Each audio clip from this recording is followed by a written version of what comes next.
Hello, and welcome to today's training. We are, as usual, going to give about 30 seconds for those who want to join us live, and then we are going to go ahead and get started. Got my eye on my watch, and in just under 20 seconds, we'll get this ball rolling.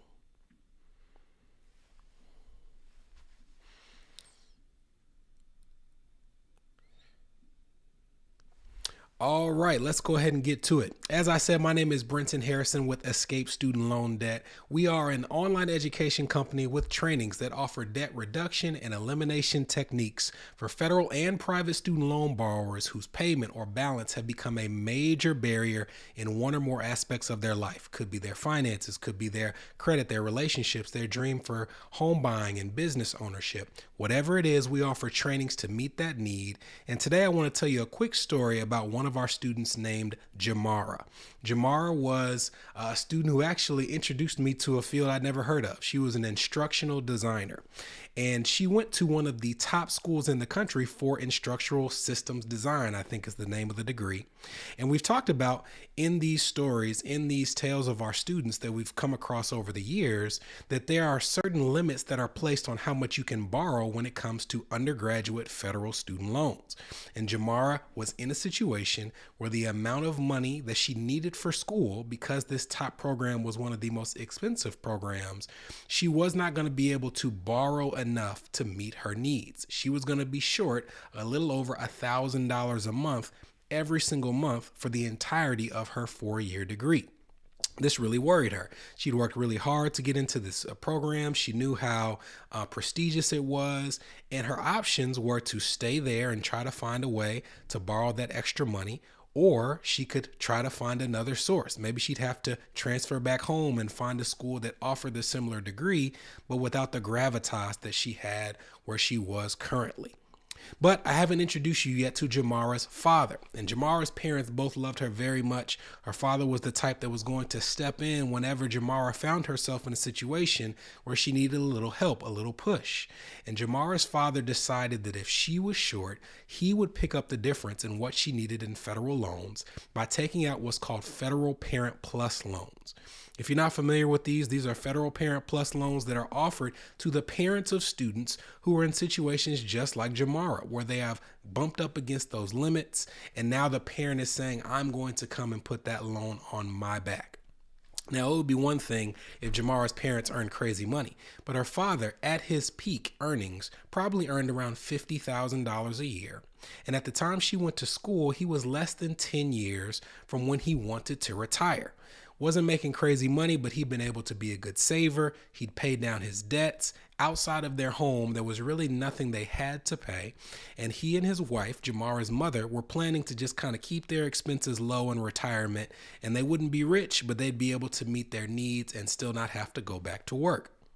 So Jamara finishes her degree. She goes to start taking these, entry level, then mid level, then director level jobs in instructional design. And as I said, she was the one who introduced me to this field, but apparently it pays really well because even in her mid to late 20s, Jamara was earning into the 6 figures. And when it came to her student loan payments, even the one she took out for herself, we've talked about the fact that when you use what's called an income-driven plan, your payment is always based off of your taxable income from the previous year. So Jamara always kind of was one step ahead of her student loans, and they had never reached the point where they meant much of anything to her. They were the only debt she had, no credit card debt, no car payment. And when she's in her mid to late 20s earning over 6 figures and all she has to pay is like $400 a month towards her student loans, she was living very well for a person in her situation. Unfortunately, her father also had loans. By the end of her 4-year degree, he had taken out over $70,000 on her behalf. And when Jamara started paying back her loans under an income-driven plan, she recommended to her father that he check it out as well. She was paying a few $100s a month. He was in a situation where he was having to pay almost $800 a month, a significantly different situation. And when they were asking, what is the thing that's going on here? He found out that he was in a position where, because of the type of loan he had, he was not eligible for the income-driven plan that Jamara was eligible for. He was only eligible for one called an income contingent repayment plan. And that plan is one of the most expensive under the income-driven plan umbrella. So what do? Jamara's sitting here worried that maybe her father won't be able to retire. She's worried that all this stuff that he had saved up for, he won't be able to do. And she's in a better financial situation that he is in. So she's sitting there saying, do I go and try to pay this for my father, knowing that he's not going to let me do that when he told me he would take on this responsibility? It was a tough situation, but we had some things in our back pocket that we could use to help.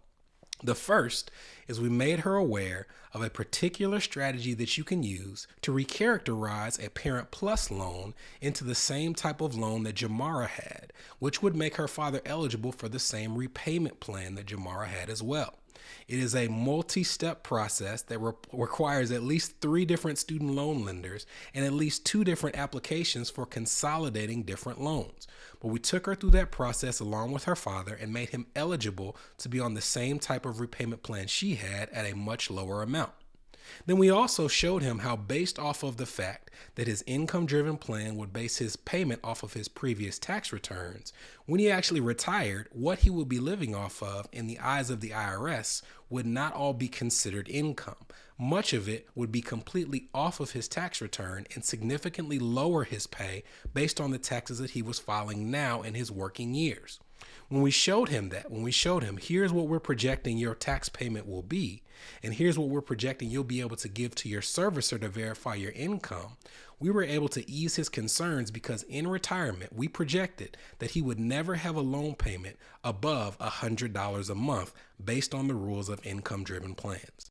That's the power of knowing the rules, knowing the power and the intellect you have and the knowledge, and putting that knowledge to use so that it benefits you when it comes to your student loans. I hope this quick training was helpful for you. Once again, my name is Brenton Harrison of Escape Student Loan Debt. And if you are an established professional whose loan balance or payment has become a major barrier in one or more aspects of your life, I invite you to check the link at the end of this video or at the bottom of this video so we can get started on a plan for you. See you soon.